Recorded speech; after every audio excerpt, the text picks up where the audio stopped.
आज सुबह सुबह सोनम वांगचुक को दिल्ली पुलिस ने जंतर मंतर से हिरासत में ले लिया और उन्हें सफदर जंग अस्पताल में भर्ती भी करा दिया।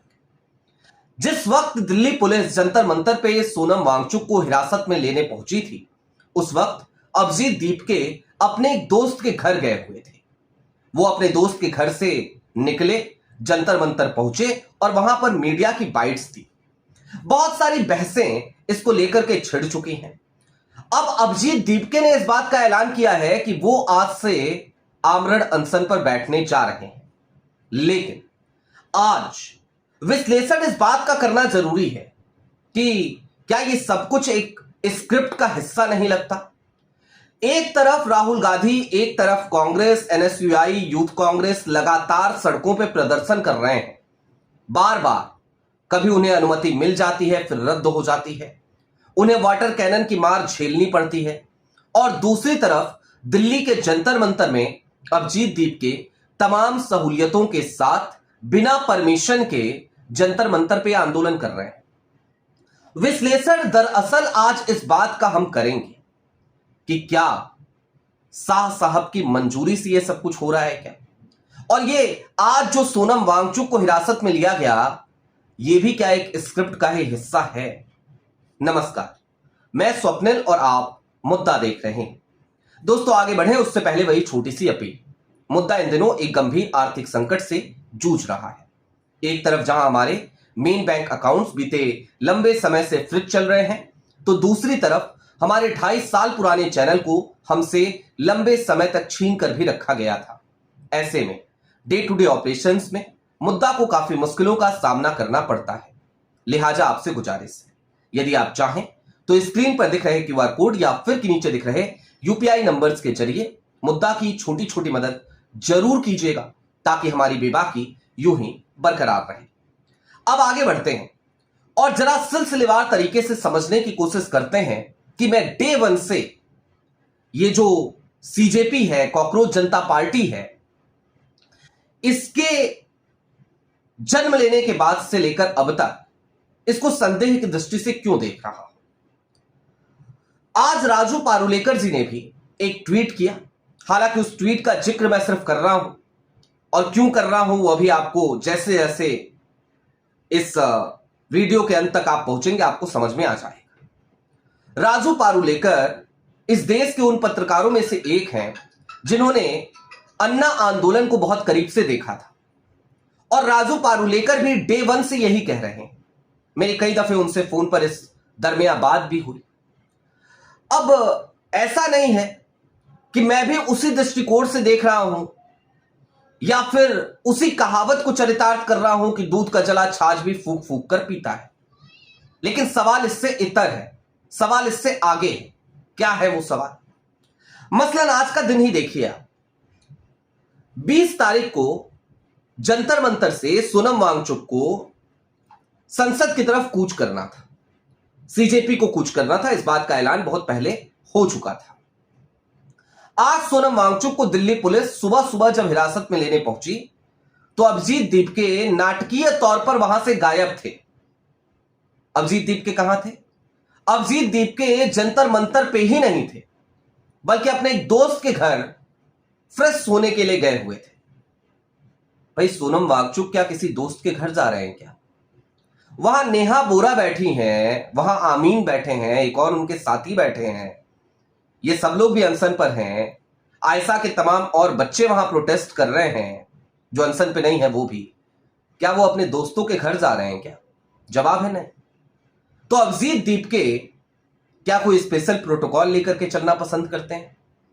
क्या उस वीआईपी या वीवीआईपी कल्चर से वो बाहर निकलने के लिए तैयार नहीं है?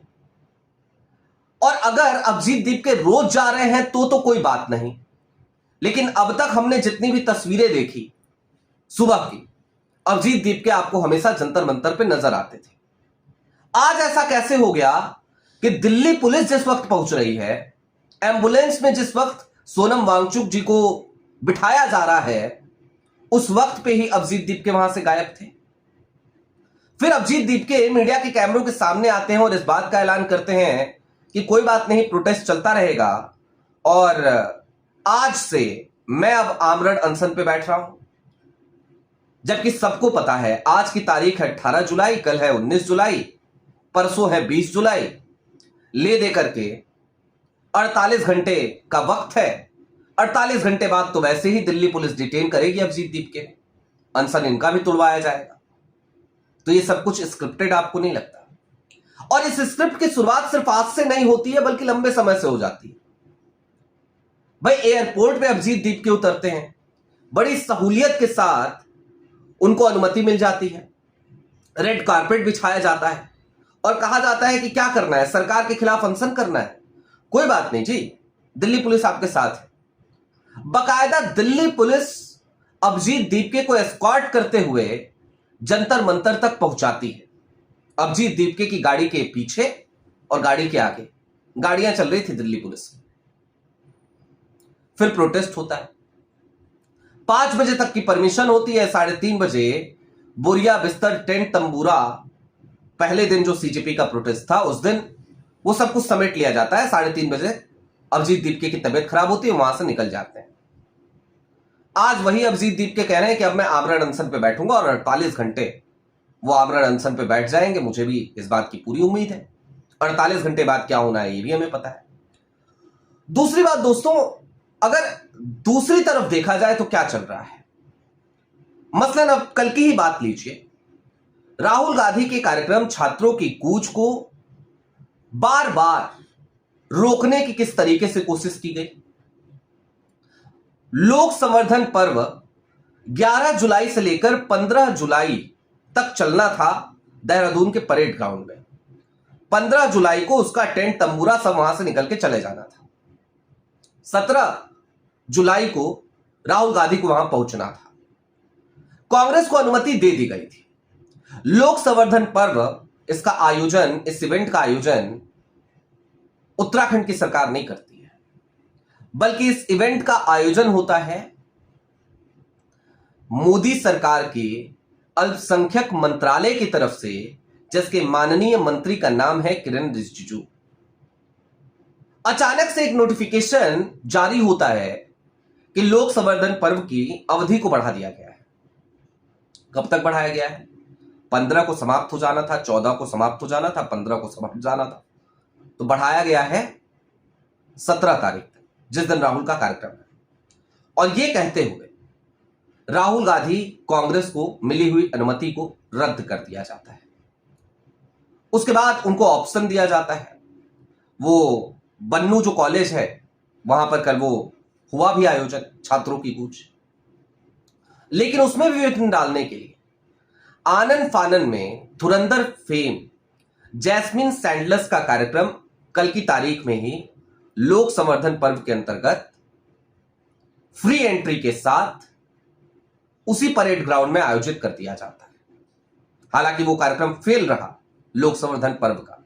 जैस्मिन सैंडलर्स के पास वहां भीड़ नहीं पहुंची, छात्र नहीं पहुंचे, और छात्रों की गूंज का जो कार्यक्रम था कल की तारीख में देखिए वो सुपर हिट रहा। लोग राहुल को सुनने पहुंचे। इस देश का जनजी, इस देश का युवा वो वहां पहुंचा। तो एक तरफ राहुल गांधी को, कांग्रेस को बार बार रोकने की कोशिशें की जाती हैं। अच्छा, अगर आपको यह लग रहा है ना कि आज इस आंदोलन को कुचलने की ये कोशिश की गई, अगर आप ऐसा सोचने लगे हैं तो यह भी एक स्क्रिप्ट का हिस्सा है कि आप ऐसा सोचने लगे। ऐसा कुछ नहीं हो रहा है दोस्तों। आईपीसी में धारा हुआ करती थी 309, और 309 के अंतर्गत दरअसल आमरण अनशन को लेकर के कुछ नहीं कहा गया था। 309 में यह था कि अगर आप अपनी जान देने की कोशिश करते हैं तो यह एक अपराध है। बीएनएस भारतीय न्याय संहिता जब बनाई गई तो इसमें धारा आई 226, 309 को 226 से रिप्लेस किया गया। यह थोड़ा टेक्निकल पहलू है, इसको भी समझिए। 226 ये सीधे तौर पर कहता है कि अगर आप किसी भी पब्लिक सर्वेंट को काम करने के लिए, उसका काम करने के लिए, उसका कर्तव्य निभाने के लिए, या फिर कि उसको अपना कर्तव्य निभाने से रोकने के लिए, दोनों कंडीशन में यदि आप अपनी जान देने की कोशिश कर रहे हैं तो फिर आपके ऊपर मुकदमा चलेगा। आपको 1 साल तक की जेल और जुर्माना या फिर कि दोनों हो सकता है। अब ये इनडायरेक्टली आमरण अनशन को इस कैटेगरी में ला करके बीएनएस की धारा 226 के तहत रख दिया गया है। तो सरकार लगातार आंदोलनों को दबाती है, इस बात में कोई दो राय नहीं है। दूसरी तरफ दोस्तों जरा एक बात पे और विचार कीजिए। इस देश में हमने बहुत से आंदोलन देखे हैं। किसानों से तो खैर निपट नहीं पाई मोदी सरकार, वो अलग बात है, लेकिन उस आंदोलन को भी किस तरीके से कुचलने की, रोकने की बार बार कोशिशें की गई। गोलियां तक चल गई साहब, गोलियां तक चल गई। किसान दिल्ली ना पहुंच पाए इसके लिए रोड के बीचों बीच बाकायदा सीमेंटेड बैरिकेडिंग लगाई गई, रास्ते बंद कर दिए गए, नुकीले छड़ वो सड़कों में लगा दिए गए, लाठियां चली, आंसू गैस के गोले चले, वाटर कैनन की मार हुई। इस देश की पहलवान बेटियों ने प्रोटेस्ट किया, उनको घसीटते हुए हटाया गया। उन्होंने तो परमिशन ले रखी थी, लेकिन अभिजीत दीपके और कॉकरोच जनता पार्टी को मिली हुई परमिशन बहुत पहले समाप्त हो चुकी है। वो बिना परमिशन के अपना टेंट लगा के इतने दिनों से प्रदर्शन कर रहे हैं। आज सोनम वांगचुक जी को दिल्ली पुलिस लेकर के गई और ट्विटर पे सिर्फ एक नोटिस जारी कर दिया कि जो भी प्रदर्शनकारी है उनसे निवेदन है कि वो जगह को खाली कर दें। और फिर अभिजीत दीप के आते हैं हीरो बनते हुए और कहते हैं कि नहीं जी ठीक है, अब मैं अनशन पे बैठूंगा। ये सब स्क्रिप्टेड है दोस्तों। सोनम वांगचुक की जो सेहत है उसकी फिक्र हमें भी है, लेकिन उससे इतर एक बात पर विचार करना जरूरी है। यह देश पहले अन्ना के नाम पर अरविंद केजरीवाल द्वारा ठगा जा चुका है। क्या अब हम सोनम वांगचुक के नाम पर दीपके को, इस देश को ठगने की अनुमति दे दें? अगर हां तो पूरी तरीके से दीपके के साथ खड़े रहिए। अदरवाइज आप खुद सोचिए कि इस देश में हर मुद्दे पर लड़ता हुआ कौन नजर आ रहा है। खुद इस बात पर विचार कीजिए कि जो लड़ता हुआ नजर आ रहा है उसको मीडिया कवरेज क्यों नहीं मिल रही। खुद इस बात पर विचार कीजिए कि जो ड्रामेबाजी कर रहा है उसको इतना मीडिया हाईलाइट क्यों मिल रहा है। कल छात्रों की गूंज के कार्यक्रम को लगातार अभी तक हाइप मिल रही थी, उसके क्लिप्स लगातार ट्विटर पे वायरल हो रही थी। अभिनय सर वहां पहुंचे थे, उनकी क्लिप्स वायरल हो रही थी। एक पिता ने अपनी दर्द भरी दास्तां वहां सुनाई, रिया के पिताजी, रिया अब इस दुनिया में नहीं, वो क्लिप्स लगातार वायरल हो रही थी। कल पूरी रात ये होता रहा और आज सुबह सुबह अचानक से वायरल क्या होने लगा? सोनम वांगचुक, सीजेपी। तो इस बात को समझिए कि चल क्या रहा है पर्दे के पीछे और कौन कर रहा है। आपकी क्या राय है वो हमें कमेंट बॉक्स में जरूर बताइएगा। अभी के लिए दीजिए इजाजत। चलते चलते फिर वही अपील, चैनल पर नए हो तो सब्सक्राइब करते हुए जाइएगा, सक्षम हो तो मुद्दा की छोटी छोटी मदद जरूर कीजिएगा। बहुत शुक्रिया।